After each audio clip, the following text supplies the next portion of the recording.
Everybody, what is going on, and welcome back to the channel. So today I have yet another Tahoe video for you and yet another cleaning video.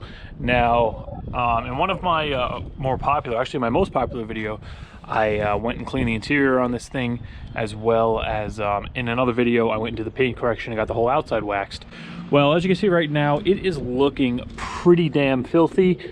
The last time this has actually been washed was the middle of January, and we're in the middle of February right now, so the weather really hasn't warmed up enough for me actually to get out here and wash it. I don't use those like drive-in car washes. At least I try not to, unless the truck is like really salty and the weather's just absolutely awful and I can't get out here to clean it. Then once in a while I'll do it, but luckily the weather has warmed up enough where I'm going to be able to wash this thing today. You can see our 3-ton thermometer is showing 54 degrees, so that is plenty warm enough to get this thing washed where the water's not going to freeze up. So I'm just going to go grab everything I'm going to be using. I'm going to give you guys a rundown of what I'm going to be doing. This isn't really going to be a tutorial on how to wash your car or truck, just because there are so many out there on YouTube. I mean, 1 bucket methods, 2 bucket methods, 6 bucket methods, foam cannons, squirt guns, I don't know. There's pretty much like a ton of videos, so I'm just gonna go show you how I normally do it. All right guys, so right here is everything that I use to wash my cars. Pay no attention to the pressure washer. I'm gonna get to that in a second. Now what I have here is Chemical Guys car soap. You don't have to buy Chemical Guys. You could go to AutoZone, buy just a $5 bottle of Meguiars or AutoZone brand car soap. As long as it's car soap, you can use it on your car. Just don't go using dish soap, because everybody knows dish soap cuts grease, and that's just going to take the wax right off of your car. I prefer the Chemical Guys stuff. I have the Snow Foam Honeydew Auto Wash, just because occasionally I do use a foam cannon, and I'm going to get to that in a second, and this stuff foams up really well. But once again, like I said, if you're on a budget, just any kind of cheap car soap will do. Just stay away from the dish soap. As for my buckets, these are just, you know, regular buckets, nothing special about them. Only thing that's different is I have grit guards in here.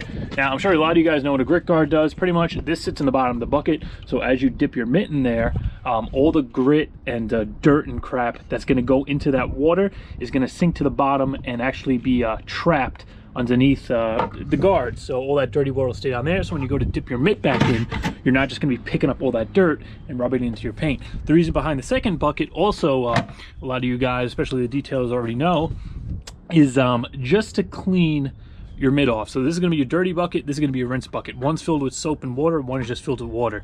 You dip in here for the soap, rub it on your truck, get it nice and clean. Then you dip it in here, wring it out, rinse all the dirt off before you go and put it back in your clean bucket. That's going to keep all of the dirt and crap separated. The reason for having 2 grit guards, because I do have a grit guard for that one, that's right here.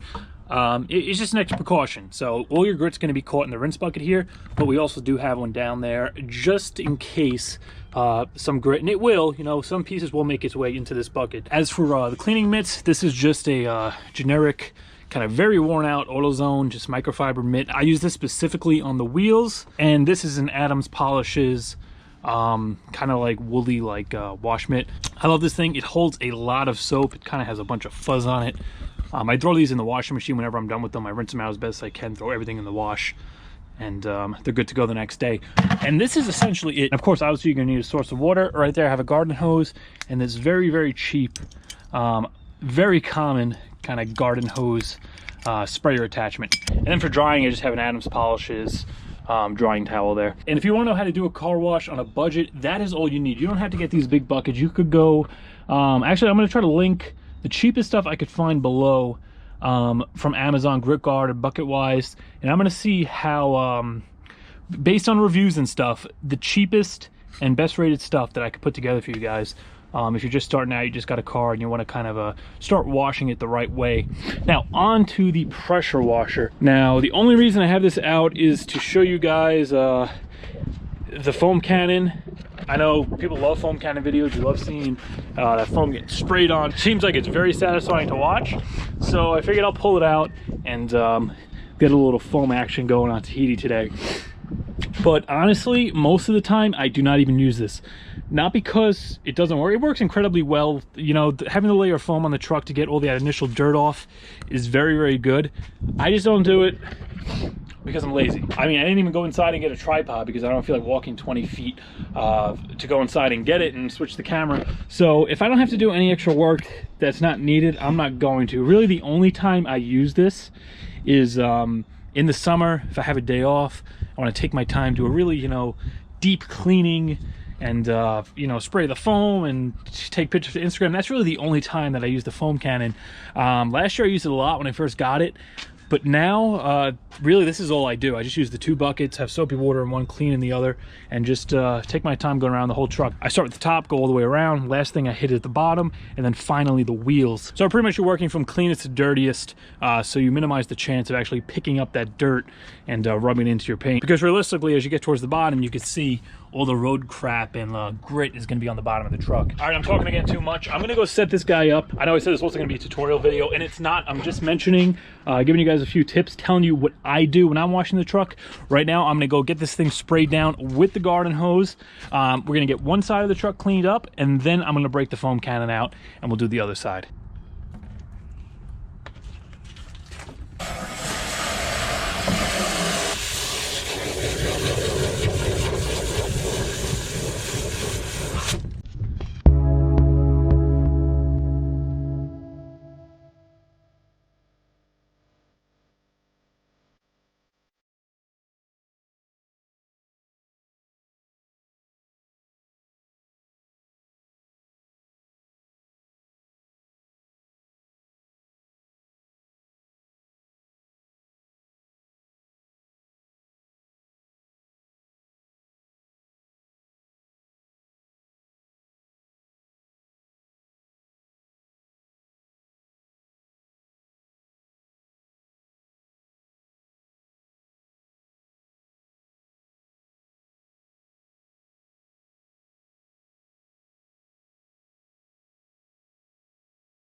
I just want to cut in here and mention one thing real quick.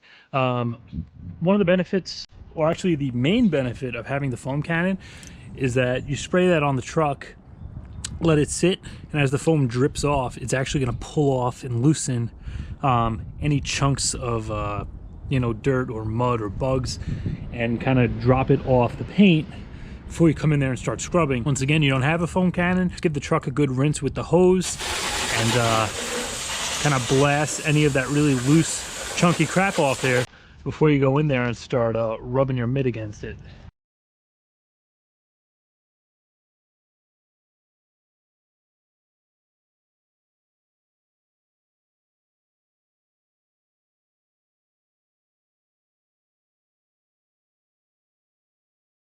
All right, so the truck is all washed, minus the wheels. I'm going to do them after I dump the water, just to show you guys the amount of dirt and grime I picked up off the truck, minus the wheels, because the wheels are going to pick up a lot more than the body.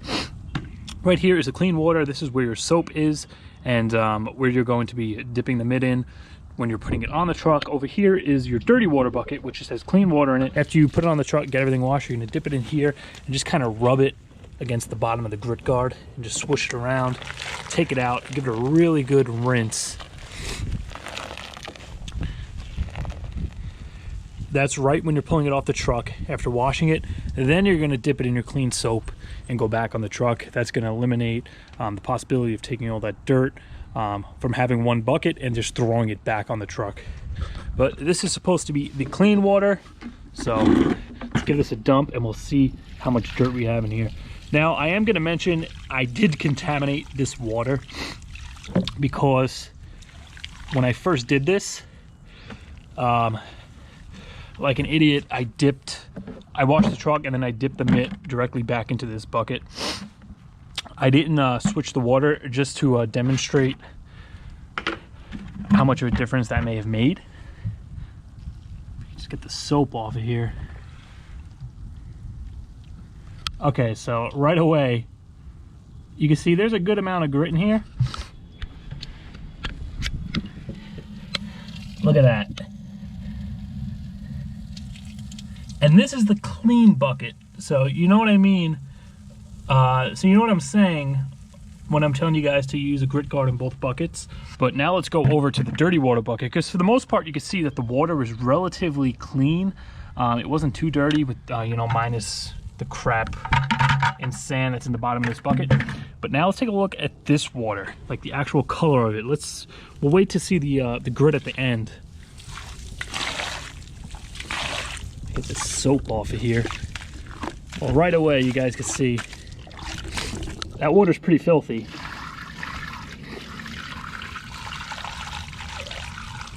We haven't even got to the gritty part at the bottom yet. And this is just the body of the truck. I didn't do the wheels.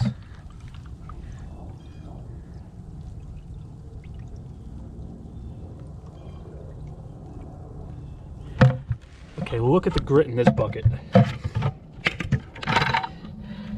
That is just pure sand. Like just sand and rocks and dirt. So that is why you want to use 2 buckets, and why you want to use a grit guard, because all of that crap is just going to stay under there. So when you go to dip in here, you're not going to be able to hit it because it's all the way at the bottom of the bucket. I'm sure I sound like a broken record. There's probably a million videos on YouTube demonstrating how a grit guard and a 2 bucket method works. But now you guys got to hear it from me. So I'm going to fill the bucket back up with soap, get the wheels and tires cleaned, and then I'm going to come in here just for you foam cannon fanatics, and we're just going to foam cannon the crap out of the whole thing. If you were washing this thing for real with the foam cannon, that would be your first step. Hit the thing with the foam cannon, get all that dirt and crap to drip off, then rinse it, then do the wash that I just did with the 2 buckets. As I mentioned, I rarely use this thing. I pretty much only use it when I have time and I want to take a day out of it. For the most part, what you guys just saw, that's how I always clean my car. So I didn't want to go in there using this thing and make you think that that's how I wash the truck, because it isn't. So I'm gonna go get that thing all ready to go, fired up. Now let's get a nice layer of foam on this thing, give it a final rinse, and then I'll come in here with my Adams towel and dry the whole thing down.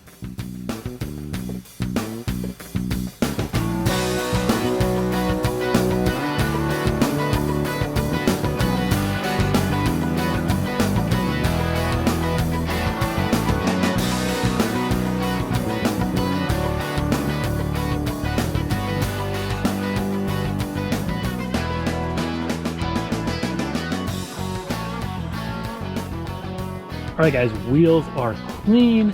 I'm just about ready to get the leaf blower out, blow off any heavy water, and then get the thing nice dry. But before we do that, this is for everybody who came here for a foam cannon fix.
Disgusting.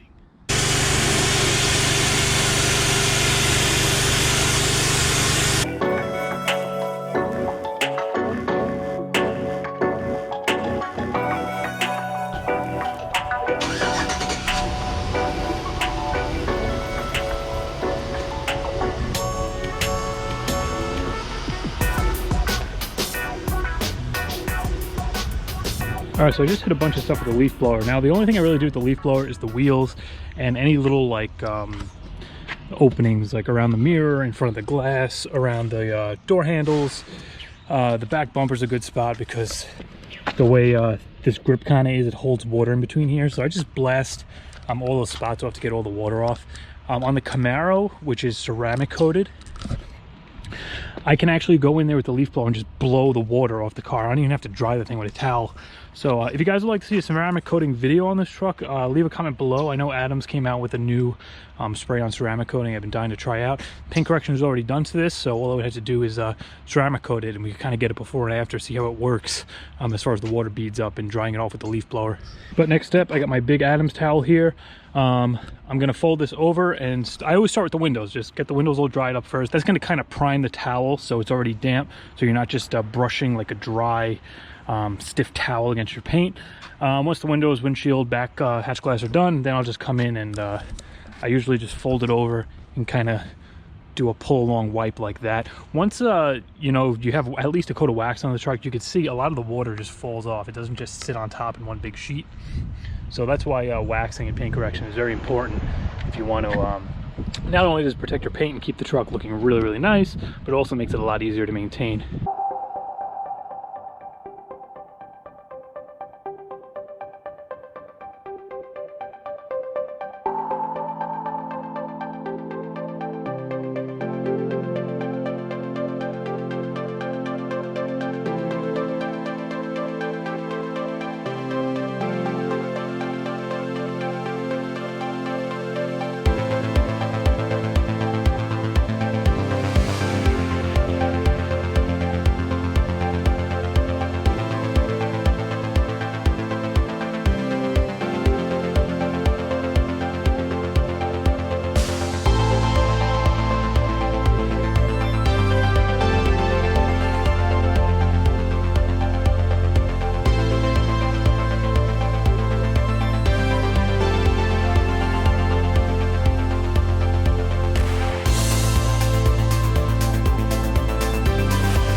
there we have it. The Tahoe is clean once again. You guys got your little before and after of when I picked it up. The day I picked it up from auction, actually, that little video there when I was jump starting it is exactly how it looked. Literally, after like 5 minutes of seeing it, I shot that video. And it's come a long way so far in not a great amount of time. I mean, granted, this truck was in great condition when I got it. But I mean, it's looking really, really good now. Still a few things I'm going to be doing to this thing. I want to get the headlights resurfaced. You can see they're a little yellow. I want to get those cleared out. Maybe put some HIDs in there. I'm also going to spray the bumpers probably sometime in the spring, get rid of all these rock chips. I think this truck has a lot of highway miles on it. You can see there's just a lot of chips that just kind of slightly started rusting. Then there's that little patch of rust in the back that I want to get around to fixing as well. So that's really bodywork wise, all this thing needs is just the bumpers resprayed and it'll be absolutely perfect. Really not a necessity because this is a daily driver, but we came this far, why not make it look perfect? Also, as always, I'm going to link all the stuff I use down below. I am also going to be linking very, very budget but kind of quality stuff in the description as far as car wash stuff goes. So I'm gonna go look on Amazon, but I'm gonna find a couple of cheap buckets, a couple of cheap grit guards, a wash mitt, something separate for the wheels, wheel brush, some cheap soap, and a proper towel that's meant for cars. You do not want to use a bath towel when you're drying your truck or car. I would definitely recommend just letting it air dry if you don't have the correct towel, because using a bath towel is just going to give you a lot of swirls and crap. You do not want to do that. So even if you don't go out and buy anything different, I would definitely recommend 2 pieces of advice. Do not use a bath towel and do not use dish soap. At least use the correct car soap, even if it's really cheap like AutoZone stuff. Also, as you see, you do not need a pressure washer and a foam cannon to get great results. That's the whole reason why I didn't use it until the end, just to kind of give you guys a demonstration on how the foam cannon works and how it is fun. I'll give it that. It's very fun to use. If you got the time and you want to make a day out of it, by all means, you know, pick one up. I'll link a cheap pressure washer in the description. There are also a few alternatives you can use just with a hose. You don't need a pressure washer, so if you want to get a just a hose powered cheap kind of foam cannon, I'll link that below too. I'm also going to link everything that I use in this video, so the Adams buckets, the Adams grit guard, the Adams wash mitt. This is just like a generic microfiber mitt that I got from AutoZone. I use this for the wheels. I think that's like an AutoZone wheel brush, as well as the Adams drying towel and the Chemical Guys snow foam wash. One more thing I want to mention before I close this out. I forgot to mention the tire shine. You saw I was using that Meguiars gel tire shine. Usually I use the Adams VRT rubber and trim. That stuff works really good for tires. I don't really like a very shiny finish, as you can see the Meguiars has. Unfortunately, I ran out of the Adams, but I'm going to link both of them down below if you want to use them. The Meguiars is good and the fact that it stays on there for a while, but as you can see, it's very jelly and kind of glossy. The Adams is more of like a low kind of satin finish, so I definitely prefer to use that over the Meguiars. But I'm going to link both of them in the description, as well as the little applicator pad I was using. Also, if you don't follow my Instagram, link is going to be in the description as always. I also do have merch available now. Link to that is going to be coming up on the screen. As you can see, we're in the 50s right now, so the weather definitely seems to be getting better. Hopefully the snow is gone, because that means that the Camaro is going to be coming out. As you guys saw in a previous video, I do have the clutch. I can't wait to get that thing out, give it a nice wash, get that clutch in so we can hit the track again. But it looks like that is going to do it for this video. So if you enjoyed it, please be sure to like, comment, share, subscribe, and I'll see you guys in the next one.